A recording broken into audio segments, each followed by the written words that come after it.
Anonymous reveals what they do not want you to notice. We are anonymous. We watch the lies, the spin, the smiling press conferences, the staged confidence, the fake strength. And when power hides behind flags, threats, and television sound bites, we pull the mask off. Here is what was really happening behind the latest Trump spectacle. While TV anchors framed it like just another update from the Middle East, the reality was much darker. After nearly a month of relentless strikes on Iranian targets, Trump stood there bragging that Iran's remaining leaders were begging for a deal.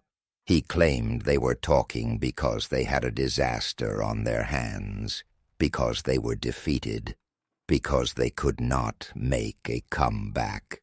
His envoy, Steve Witkoff, confirmed that Pakistan had helped deliver a 15-point peace plan to the Iranians, while insisting the exact terms were being kept confidential. Then came the warning. Iran had been told one last thing: do not miscalculate again. Publicly, Iran denied the talks. Trump, of course, did what Trump always does. He turned diplomacy into theater. He boasted that Iran had sent what he called a gift, saying they allowed 8 boats of oil through, then supposedly apologized for something they said and added 2 more. 10 boats in total. 10 boats, held up like trophies by a man who treats war like a reality show and human lives like props. And while he played strongman at the podium, the military machine kept moving. Marines and elite Army paratroopers were heading to the region. On Capitol Hill, the fear was obvious. This was starting to look less like pressure and more like preparation for ground operations. Even in the original report, the concern was blunt. Trump appeared bent on a path that could put American sons and daughters directly in harm's way. That is the real pattern with Trump. He sells chaos as strategy, recklessness as toughness, and escalation as leadership. He talks like he is closing deals, but everywhere he goes, the bill is paid by soldiers, civilians, and families who never asked for his ego trip. Then came the Wall Street Journal report that the Pentagon was looking at sending up to 10,000 additional ground troops to the Middle East to give Trump more military options, even as he weighed peace talks with Tehran. That matched wider public reporting that at least 1,000 troops from the 82nd Airborne were already being prepared for deployment, while Marine units adding roughly 5,000 Marines and sailors were also moving into the region. In other words, this was not just rhetoric. This was an expanding war posture dressed up as flexibility. Trump wanted the option to threaten peace and threaten invasion at the same time. That is not statesmanship. That is instability with a microphone. Military analyst Hal Kemper said when he heard the number 10,000, his mind went straight to force structure. Maybe another brigade layered onto the 82nd Airborne deployment. Maybe support forces from somewhere else. But the key point was this: just putting that force in theater changes the math. Not because it means instant combat, but because it creates the capacity to seize strategic positions. He said such a force could be large enough to take smaller islands in the Strait of Hormuz and possibly Karg Island farther up the Persian Gulf, the place from which around 90% of Iran's oil exports flow. Combined with Gulf allies, especially Saudi Arabia, he suggested it could even support a broader island-hopping campaign through the Gulf, taking control of the Strait of Hormuz without invading mainland Iran. Public reporting from other outlets also pointed to Karg Island, as a serious option under discussion. So no, this was not just posturing. It was a map being drawn in real time. At the same cabinet meeting, Trump announced a 10-day extension, reportedly lasting until April 6th, during which he said the United States would not strike Iranian energy infrastructure. But even that supposedly softer tone was full of contradictions.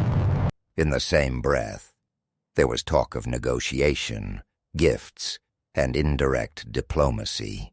Yet outside the room, U.S. and Israeli strike missions were still hitting target after target, including hardened underground missile facilities, again and again. More troops were still moving. The 31st Marine Expeditionary Unit was nearing CENTCOM's area of responsibility. The 11th Marine Expeditionary Unit was crossing the Pacific and Indian Ocean. The first 1,000 of what could become 3,082nd Airborne troops were in motion. So the message was not peace. The message was simple. Trump wanted a carrot in one hand and a loaded weapon in the other, with everybody else expected to pretend that was a serious peace process. The oil tanker episode told the same story. Trump had earlier said Iran gave the United States a present, and what he meant was that tankers under Pakistani flags were allowed through the Strait of Hormuz. Kemper said that mattered because Pakistan appeared to be the main intermediary with Iran. He noted this was not the first time Iranian authorities had allowed some traffic through, including Pakistani-flagged vessels. That suggested some level of rapport, some level of consideration, and maybe a limited signal of good faith. But even that came wrapped in military calculation.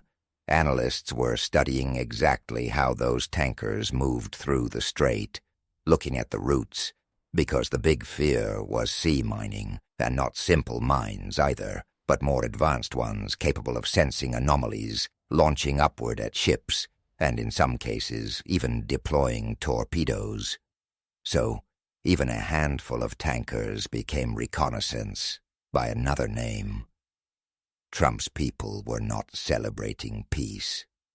They were learning the lanes of a battlefield. And despite the 10-day pause on striking energy infrastructure, the war itself never paused. Kemper made that clear. The United States and Israel were still conducting strike missions continuously. Iran was still launching attacks too, though at far lower volume than at its peak. He said the drop-off in Iranian ballistic missiles and drones had been dramatic, more than 90% down from peak levels, but not zero.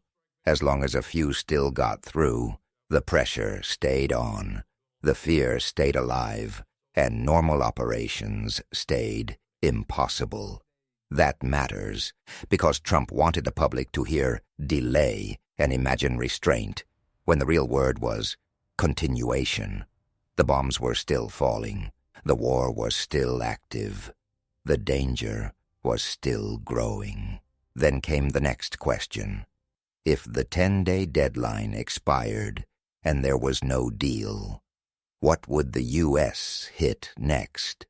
Kemper suggested power plants had probably been temporarily spared because whoever Washington was indirectly talking to had begged them not to destroy the infrastructure that keeps cities alive.